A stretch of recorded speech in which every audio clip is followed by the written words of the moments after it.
Garrett Anderson. Grounder, Ricky Gutierrez. And then he gets worse, throws it away. That opened the floodgates for a 3-run inning. Next batter, Tim Salmon. Salmon, not having a great year, hitting 186 after that shot. That does allow Anderson to slide home safely. Angels were up 2-1. Top of the 7th, Anaheim up 4-2 now. Adam Kennedy on first, David Eckstein.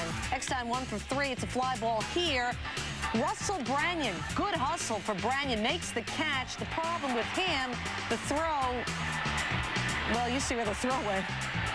The error led to another unearned run. Branyan was laughing. He went 0 for 4. I'm sure he wasn't laughing about that. 7-2 the final. Angels 6th straight victory. Cleveland has lost 13 of 15 overall. Indians sent out a search party for their offense. They've been held to 3 runs or less in the last 12 losses.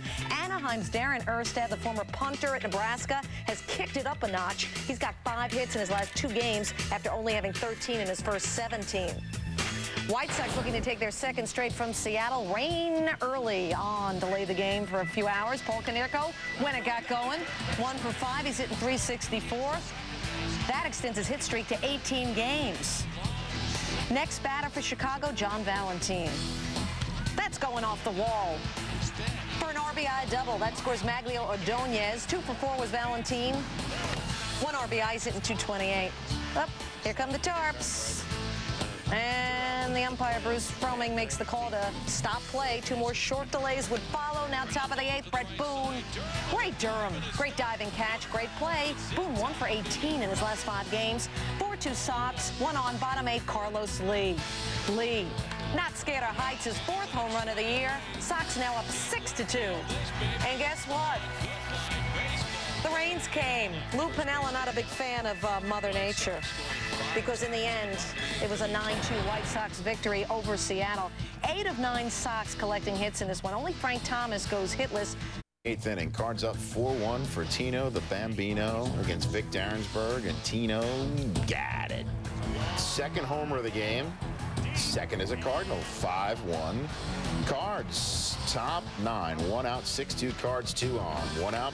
Jason Igringhausen gets Alex Gonzalez to ground to short, but Fernando Vina can't make the play. Everybody's safe, so Cliff Floyd strides to the plate as the tying run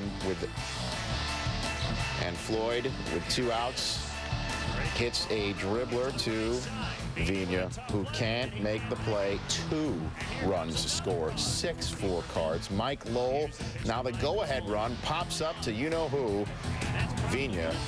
This, Vina says, I got. Cards hang on to win by the final of 6-4. Won them for only the 5th time in the last 16 games. Ryan Dempster just cannot buy one. 0-4 in his last 10 starts. Still has not won since last September the 2nd. Expos in Astros Field looking for their 9th win in 11 games. That's Vladimir Guerrero. This is what he can do to Shane Reynolds. His 8th home run of the year. Guerrero 2 for 4 RBI. He's hitting 383. 1-0 Expos in the 6th. Same score, as I just said, 2 on 1 out. Lance Berkman responding to a good visual. His major league leading 11th home run. It's 3-1 Astros now. That one coming off of Tony Armas. Top of the 7th, 3-2 Astros. 2 on, 2 out Guerrero. Off of Octavio Dotel's fastball. A 3-run home run is 2nd of the game, 9th of the year. It's 5-3 Montreal. Bottom 9, 2 out. Craig Biggio, the tying run at the plate. That's his wife, Patty, hoping Craig can at least tie up this game. But, sorry, Patty. Craig was 0 for 4. He's hitting 255. Matt Hergis with his 5th save, and the Expos win for the 9th time in the last 11 games to stay tied with the Mets for 1st in the NL East. Guerrero, 4 more ribbies. He now has 16 in his last 17 games. An ESPN matinee, Phils and Giants. Scott Rowland, top of the 4th, no score. Rowland sending it to right. Reggie Sanders playing for the injured Barry Bonds runs into foul territory, and great catch along the wall, but Sanders had some help. Take a listen. Get away, get away. And they listen to him because, you know, he's playing at home. Top of the 7th, tied at 1. Sanders. How about that for a Barry Bonds imitation? Get away, get away. There you go, off of Ricky Bottalico, his 4th home run of the year. Sanders' homer was his 8th in the last 9 games against the Phillies. Only reason, once again, Reggie was playing was because Barry's been bothered by that nagging hamstring injury. Sanders and the Giants sending the Phillies to their 7th loss in 8 games, just the Giants' 3rd win in their last 8 games. Pirates and Rockies, Coors Field, bottom 6. Rockies up 3-0. Nobody out for Larry Walker. Deep into the night off of Josh Fogg. Rockies up 4-0. Walker 6th of the year. Top 8, 1 out. Adrian Brown still 4-0. Brown off of Denny Nagel. Jose Ortiz, nice diving stop. Nagel gave up only 3 hits in 8 innings as the Rockies pitch back-to-back shutouts in Coors Field for the first time ever. Somewhere Buddy Bell is saying, now you do it. Nagel and Mike Hampton get the wins in the shutout. Bottom 1, 2 on, 1 out. Manny Ramirez, he's built for this. Off of Sean Douglas, his 8th home run of the year. Red Sox up just like that, 3-0. What about Pedro Martinez? Having trouble with his curveball, bases empty. Tony Batista, his 3rd career homer against Pedro. Only Ryan Klesko has hit more off Pedro with 4. Batista's 7th home run of the year. 2 batters later, 1 on, 2 out. Mike Bordick likes the hanging curve. Manny Ramirez will have some trouble with that, bobbling it a few times. Marty Cordova would score. Pedro goes 5, allows 3 earned runs, struck out 5. Bottom 4, 2 on, 2 out. Red Sox up 5-3. Up at the plate is Nomar Garciaparra. He's got a 15-game hitting streak, 2 for 4, 3 RBI. Ray Sanchez and Jose Offerman will score. Red Sox up 7-3. Next batter, facing Towers, Ramirez for the love of elevation. 2 for 4, 5 RBIs, his 9th home run of the year. Red Sox go on to crush the Orioles. You could say, Rich, the Red Sox have put the Orioles 6 feet under. You could say that. That's right. Season highs in hits and runs for Boston. Ray Sanchez had 3 hits and scored 3 runs. Offerman goes 4 for 4. Pedro is 4-0, but 3 of those wins have come against Baltimore. Oh, by the way, with Manny going deep for the 9th time this year, he has now hit a home run in every inning this season. Once upon a time, mentioning the chairman of the board in Yankee Stadium meant Whitey Ford, and really it still does, but these days it holds the same meaning as it does virtually everywhere else, especially Las Vegas. Frank Sinatra, who can be heard belting it out from the Bronx to Battery Park after every Yankee home win, and on Wednesday night, it was Frank Sinatra CD night at the stadium against the A's. As to what happened, we turn to our board chairman. Hi there, this is your stranger in the night. Chris Berman, and we dedicate these highlights to Frank Sinatra, Old Blue Eyes. Hi. They came with high hopes, rain or shine, to New York, New York, for Frank Sinatra's New York Memories CD night. Tina Sinatra, daughter of Old Blue Eyes, throughout the first pitch. Top of the first, New York native from Staten Island, Frank Menachino pops it to right. John Vanderwall seems to have it all the way, but drops it. That's live for the Yankees as Menachino would eventually score. Top of the 3rd, Jermaine Liverlet Dye tells Mike Mussina, come fly with me. Dye hits the stardust out of the ball. Back it goes, back, gone. His first homer of the year, 3-0 A's. Bottom of the 3rd. The 2nd time around for the Yanks against Eric Hillius. Hillius using his witchcraft to get Alfonso Soriano and Derek Jeter. The A's like the way Hillius looks tonight. Top of the 4th, Terrence Long has high hopes. He's got high hopes for a hit. Mussina says, I got you under my skin. Whoa! And that's why Mussina has won Gold Glove after Gold Glove. Bottom of the 6th, 2 on, 2 out. Was the best yet to come for the Yanks? No. Mike Venefro strikes out Ron Coomer to end the threat. And for the A's, it was one more for the road as Oakland beats the Yankees. How did all these people get in my room? It's been a long road back, Dye said, after the A's beat Mike Mussina for the 2nd time in a week. They snapped Nothing in the first for Nitz. He's taken a good long look. Is it long enough? And it just gets over the wall for a home run. His 6th of the year. Mets up 4-0 in between innings. Stottlemyre, well, you saw him. He lasted just 3 1/3. What about Damian Miller against Steve Traxel? One of 3 Ks for Traxel. And then 4-0 Mets still when Traxel facing Craig Counsell and Joe McEwing. He was also 2 for 3 in the game, was Joe. 6-0 Mets, 2 on, 1 out. Traxel facing Steve Finley. Grounds into the 1-6-3 double play. Finley 0 for 3. Traxel goes 6 2/3. Just 3 hits allowed and 1 earned run. 7 walks, though. 6-1 Mets. Mark Guthrie facing Luis Gonzalez with runners on the corners. Gonzo left 4 on in this game. Roberto Alomar, nice play. Gonzo was 0 for 3. Mets win their 6th straight game. The Mets have outscored the D-backs 17-2 in the first 2 games of this series. All 9 Mets starters, including Traxel, had hits in this one. Traxel goes those 6 2/3, and he's now 2 3 on the year. By the way, Randy Johnson disagreed about not starting. Said team trainer Paul Lessard about Randy's reaction after Bob Brenly told him the news.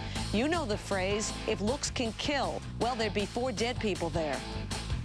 Reds and Dodgers. Barry Larkin leading off the game.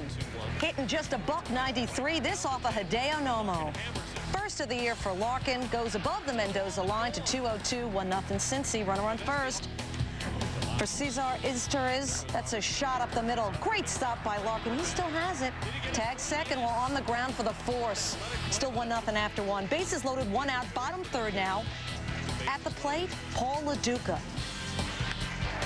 Opposite way, fly ball 1, Encarnacion comes up throwing. Mark Grudzielanek, no chance. He's out. Reds get out of the jam. So, leading off the 4th, Encarnacion. How many times have you seen things like that happen in baseball, Rich? All the time. I'm telling you. Uncanny. It is. His 7th of the year, 4-0. You know what also is uncanny? Reds continue to play great baseball. They lead the NL Central with a 17-9 record. Joey Hamilton, 9-2 lifetime against the Dodgers. The Reds have won 8 of their last 9 at Dodger Stadium, 9-10 overall. Here's some uncanny, as in Sammy Sosa opening a can on Bobby Jones.